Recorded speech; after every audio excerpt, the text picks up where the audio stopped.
Survivor Ghost Island's Jacob Derwin on walking around barefoot. Those vans weren't going to protect me from much. The second castaway to be snuffed out at the first Tribal Council of Survivor, Ghost Island on Global was Jacob Derwin. During the surprise double elimination on Wednesday's 2-hour premiere episode, the 22-year-old New Yorker was sent to Ghost Island and ultimately sent home. Derwin's best just wasn't enough to keep him in the game. Unable to bond with his fellow castaways, he, and his feet, just couldn't survive the first elimination.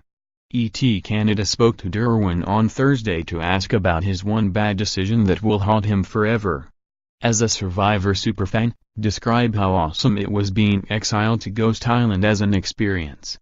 It was probably the best possible thing I could have asked for as both a fan and also because of my positioning in the game at that point. It's just this museum of history about this game. I'm inches away from these items that I've watched through the screen growing up. Things that influenced so many seasons before mine. I mean, who better to send to something like this than your fan over here? Walk us through your emotions when you got the legacy advantage. That little game of chance provided me with both my highest high and my lowest low in the game simultaneously. Because there's this thrill of knowing that you've risked pretty much everything and that you succeeded.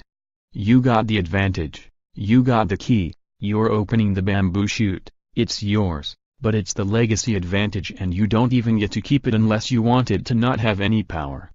The only way to activate it is to send it to someone on another tribe, and that brought me way down. I spent a long time screaming about Sierra Dawn Thomas on the beach that day.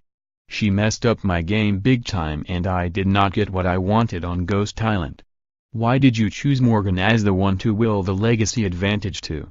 I was stuck between a few people, just trying to figure out who was the most middle-of-the-road person on Navidi. Who's someone who seemed strong enough, athletic enough to just generally survive the tribal aspect of the game. Someone who probably wouldn't get voted out because she was a liability. Someone who seemed middle of the road enough that she wasn't, or they weren't upsetting anyone, ruffling any feathers. Someone who seemed friendly enough people might like. And I got all of those vibes from Morgan in the first few days, in the first few times I saw her. The way she reacted to Jeff at the opening marooning challenge, how she performed at the first immunity challenge, from just seeing her around I got a really good vibes. How well were you able to sleep under all those snuffers? Funny enough, that shelter, way more comfortable than the Mlilo shelter. I would have loved to sleep there a few more nights.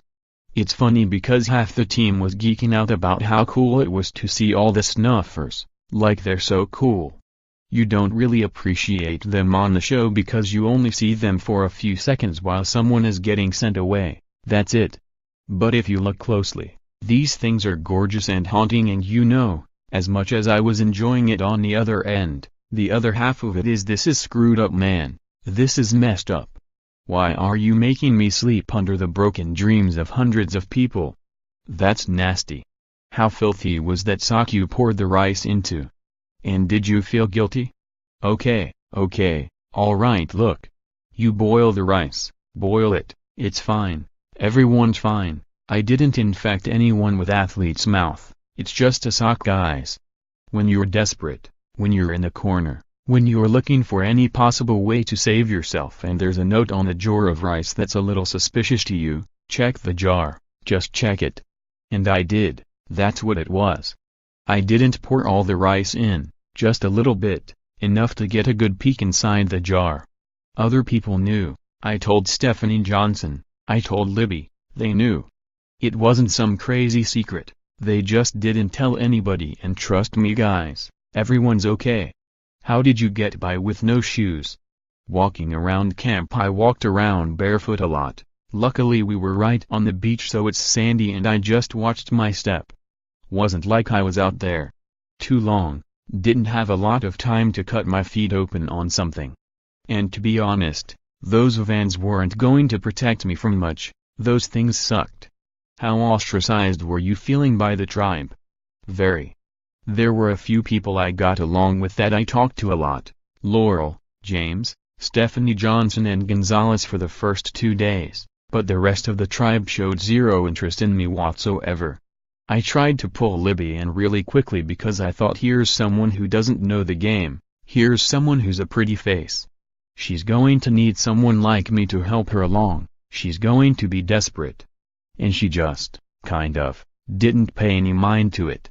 So I was making some friends, but a lot of people just kind of pegged me as a weirdo. And found my quirks pretty annoying pretty quickly, and when they realized I was there to play, they were looking for any excuse they could to get rid of me quickly. And you know you're in trouble when people just aren't showing any interest in you whatsoever. You know, I would go around and just talk to people one-on-one and ask, where are your heads at?